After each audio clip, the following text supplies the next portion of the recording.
This video is made possible by HelloFresh. Go to HelloFresh.com and use the code RealLifeLore14 to get 14 free meals, including free shipping.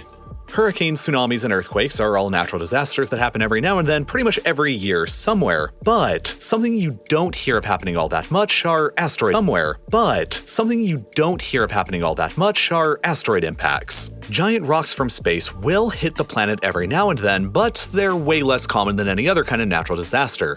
In 2013, a space rock that was about 20 meters wide and weighed about 13,000 tons hit the Earth and blew up in the air over the Chelyabinsk Oblast in Russia. It exploded with about 30 times the energy of the Hiroshima atomic bomb. Thousands of buildings across 6 different cities in the region experienced their glass windows shattering from the event, and over 1,000 people were injured seriously enough to seek out medical attention, although thankfully nobody was killed. The event caused approximately $33 million worth of damages, and it's estimated that on average, something of this scale happens somewhere around the world about once every 60 years or so. It is the biggest known object to have struck the planet in more than a century. But the one that did hit the planet a century ago was a lot bigger, caused a lot more destruction, and just so happened to also hit Russia. This was the Tunguska event, and if it had hit the planet today, it would have been really catastrophically bad. And it was already bad enough when it happened more than a century ago, back in 1908. That year, in the month of June, a massive rock, at least 3 times bigger than the Chelyabinsk asteroid, entered into the Earth's atmosphere from above and was on a direct collision course with this location right here, near the Tunguska River in the incredibly remote forests of Siberia in what was then the Russian Empire. The meteor was traveling at about 27 kilometers per second, and within 5 to 10 kilometers above the surface, it most likely exploded in an airburst with a titanic force of around 12 megatons, which was probably the biggest explosion in recorded human history until the 1st of March 1954, when the United States successfully tested the 15 megaton Castle Bravo thermonuclear device.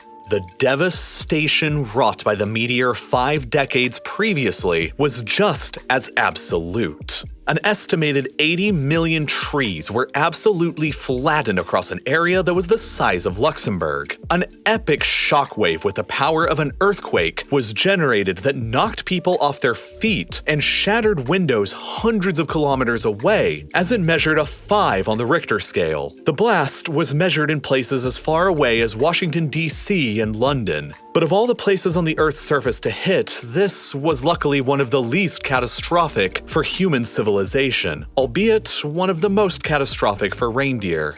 Thousands of dead reindeer carcasses would later be discovered by scientists littering the area around the explosion, and who knows how many other animals died. Siberia has always been one of the most desolate, remote, and underpopulated places on the planet, and, as a result, it's not really entirely clear if this apocalyptic asteroid even killed anybody. The extent of damage that this thermonuclear bomb-equivalent rock caused is listed on Wikipedia as only 0 confirmed deaths, 3 possible, and a few damaged buildings. It happened in such a remote part of the world at the time that it took more than a decade after the event had happened until any kind of scientific analysis of the area could even take place. I mean, imagine if this meteor had hit somewhere like Moscow, London, or New York back in 1908 and completely obliterated one of those cities instead. Just think how radically different the entire course of the 20th century and our history since would have been.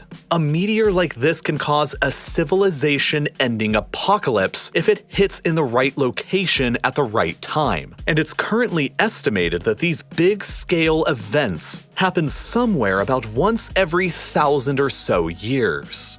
Luckily for us, the time that it happened in 1908 became a minor historical footnote that most people probably haven't even ever heard of because it happened in the middle of nowhere. But what if it didn't? And what if it happened today?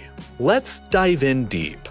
For starters, if the Tunguska event happened today in the exact same location in the middle of Siberia, it probably wouldn't be any different than the last time because this part of Siberia is still in the middle of nowhere and hardly anybody lives there. So, let's imagine if instead it hit somewhere really nasty like New York City. First off, let's look at the area affected. I mentioned earlier that the Tunguska explosion destroyed 80 million trees and wiped out most life in an area that's roughly the same size as Luxembourg. Placing Luxembourg over New York, you can see that, well, yeah, the city would be pretty screwed. To find out just how screwed, we can extrapolate some data from the Hiroshima atomic bomb. Both the Tunguska meteor and the Hiroshima atomic bomb were airburst events that took place above the ground they targeted. The Hiroshima atomic bomb detonated about 500 meters above the city's surface, and the energy it unleashed completely destroyed 63% of all of the city's buildings. Meanwhile, the Tunguska meteor blew up much higher above the surface, around 5 to 10 kilometers, but it also exploded with about 300 times the power that the Hiroshima bomb blew up with. Based on this, and based on selected eyewitness testimony to the Tunguska explosion itself, this is probably what would happen had the meteor struck New York instead.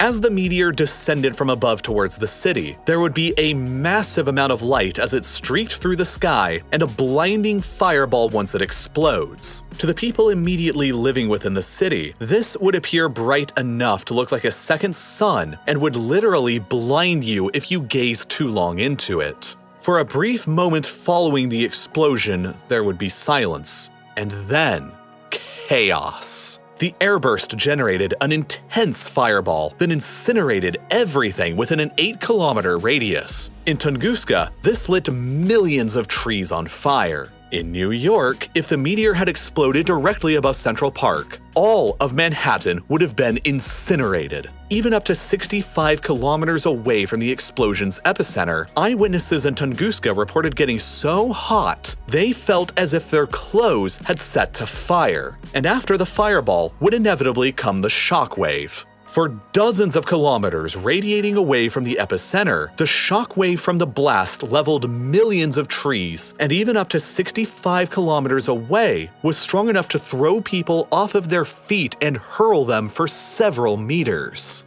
It is said that the Tunguska event devastated an area roughly in the same shape of a gigantic butterfly. This butterfly destruction pattern had a wingspan of 70 kilometers and a body length of 55 kilometers. So placed over New York City, this is kind of what it would look like. The 8-kilometer radius circle in the middle would experience total devastation and complete loss of life. Further out beyond that in the rest of the pattern, less intense fires would break out and the shockwaves would probably destroy and level most of the buildings, causing widespread destruction and even further loss of life. Even if you were lucky enough to have survived the initial explosion, the bright flash and loud bang could have rendered you blind and/or deaf, while the intense heat could have greatly injured your body. Further away from the main devastation within New York, there would be an excessive amount of shattered windows and other minor building damage radiating out to around 1,000 miles from the epicenter, impacting people and structures as far away as Minneapolis and Orlando. It would be a disaster impossible for any of us to imagine, and one that would surely cripple the entire United States. The fact that this huge meteor blew up in the middle of nowhere in Siberia a century ago was an incredibly lucky twist of historical fortune for the human species. Had it struck somewhere else instead, like New York, London, or Moscow, the deaths and injuries could have easily reached into the tens of millions.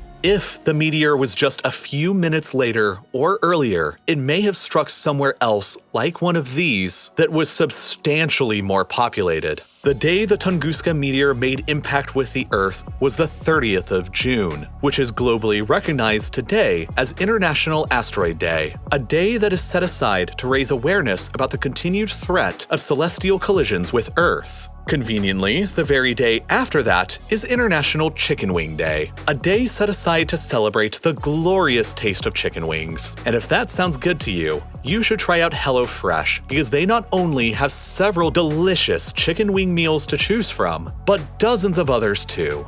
I've been using HelloFresh myself now for well over a year before they ever became a sponsor here, and I've got tons of these recipe pages that I've collected over that whole time. At the end of the day, everybody needs food, and ideally, you need to eat good food too. I used to eat nothing but takeout because I didn't have any time to go shopping and prep and make my own meals, so delivery was always the quick and easy alternative. Now with HelloFresh, I get healthy, delicious, and fast meal kits delivered straight to my door each week that each take only about 30 minutes to make. For example, this week I made the crispy buffalo spice chicken, one of my favorite meals that I always pick whenever it's an option. HelloFresh also dramatically cuts down on food waste by sending you the exact quantity of ingredients you need, and overall, the carbon footprint of one of their meals is 25% lower than one made from store-bought groceries. Best of all though, when you click the button that's on your screen right now and visit HelloFresh.com and use the code RealLifeLore14, you'll get 14 meals for free, including free shipping.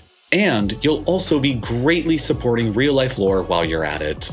It's a win-win, so please check them out, and as always, thank you for watching.